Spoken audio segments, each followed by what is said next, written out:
Plaintiff Jason Mancuso admits that he started using drugs at the age of 10 and eventually became addicted to cocaine.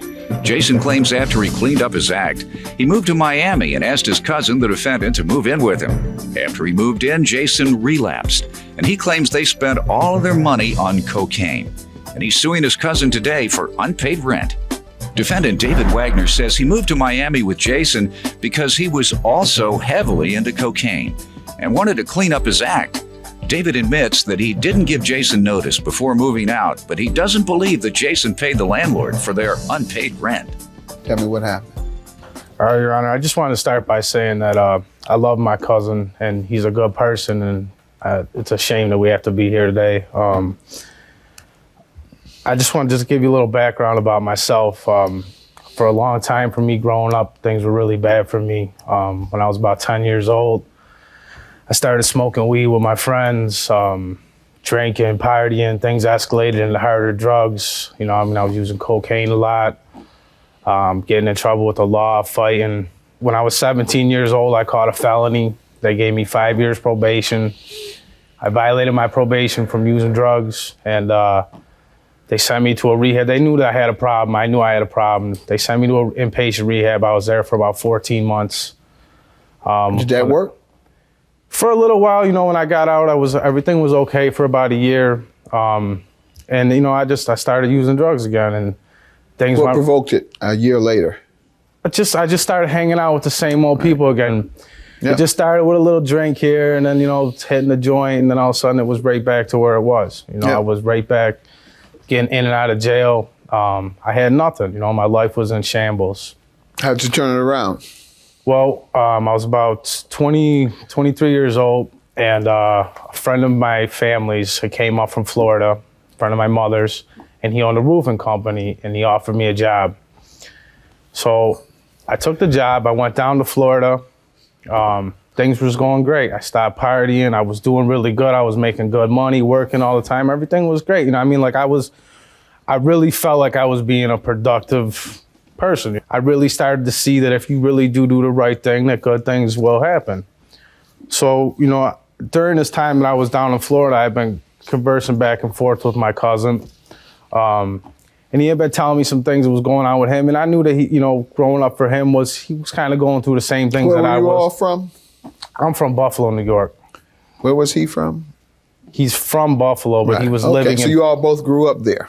Yes. All right. Tough town. When I say tough town, I mean it's tough to survive because they've taken all the jobs to steal meals out of there and replace them with guns, drugs. Yeah, it's tough there right now, man. It's tough to live there right now. Okay. So you all went to Florida. You called for him to come to Florida with you? I called. I told him I was doing really good down there. I asked him if he wanted to come down, presented the opportunity to him, and he took it. You're suing him for rent. So did he agree to pay some rent? Yeah, of course. How much did he agree to? Half the rent, which was $1,000 a month, and his half was $500. Let me allow him to give some background. Go ahead, sir. Well, like my cousin Jason said, I was going through basically the same lifestyle he was going through. You were a dope fiend too? I was doing a little bit of everything: drugs, marijuana, coke, drinking a lot. Dope fiend. Basically. And I started talking to him back and forth after he moved to Miami, and he seemed like he was, doing really good down there. And I thought, maybe this would be a good change of scenery for me. I started saving up some money. He offered me a place to live. I didn't have to pay rent for 2 months till I got myself on my feet. Mm-hmm. And it only took me about a week, and I got a job working at a restaurant. It was a pretty busy restaurant in the area. Okay. And things were going good for a while. Had you agreed to pay $500 a month? Yes, I did. All right, let's see what he says happened. Okay, so what had happened was we were, like he said, we were both doing good, was working. I wound up losing my job, and I broke up with my girlfriend. I told her, I was like, you gotta go back to New York. I couldn't deal with her anymore. So me and him started partying again. We started going out, having a couple of drinks. We started partying again. And then next thing you know, we're behind on rent. We're behind like 3 months on rent. And now I'm on a month-to-month lease with my landlord. So she showed up. He was out of town visiting his girlfriend. She showed up with the Miami-Dade sheriffs, said, you owe me 3 months rent.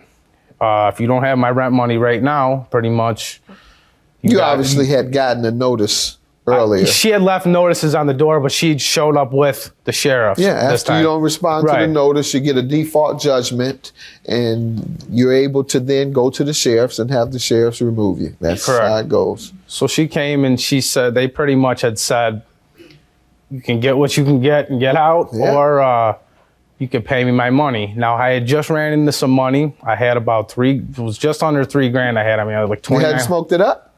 No, I didn't smoke crack. I don't smoke crack. Oh, you didn't smoke crack. I was sniffing coke. Did you snort it up? No, not the. Yeah, my rent money before the months that I was. Yeah, I was partying. Like I said, I was partying. I mean, I'm not gonna lie about it. I wound up running into some money. Did you give it to her? Yeah, I gave it to her. All right, good. She beat the dope man getting to you. Right? I guess, man. And so he owes his share, obviously. Correct. Sir? Well, which he didn't know at the time. I wasn't away visiting my girlfriend. I had packed up just about everything in my room, and I had moved out thinking that, he's not going to pay it. I'm not going to pay it. I don't have the money for it. I have a place to live. When did you move out? I moved out the day, I'm pretty sure the exact date would be February 12th of 06. Did you give him notice? No, I did not. Go ahead. We both went down there to better ourselves, and that wasn't what was happening. And we both understood that. What part of Florida? Miami. You all gonna move right there where they supply, where they bring it in on the boat. Well, of course, later on I realized that y'all was wasn't. sitting at the beach, waiting on waiting on us to come in. Go ahead. Of course, I realized on it, Your Honor, that wasn't the greatest move in the world. But then I realized I wanted to get out of that situation. So after 3 months of not paying rent, I had packed up everything I could fit in my little car, and I drove all the way up to my friend's house. And I was staying up there when he had given me the call saying that, hey, our landlord showed up. I had gotten money. I paid our back rent. I want, half that from you. Whoa. And obviously, I didn't have anything at the time. I had just moved away. I was spending all my money. You agree you owe it though, right? I agree that I owed it, but I wasn't sure that he paid it. Sir, you have any evidence? Because he's right. He doesn't owe you unless you've paid it. Well, I paid the only thing that I have is my word. This is going back. This is going back like 3 years ago. I'll take your word. He owes the money, so I won't leave you in a bind.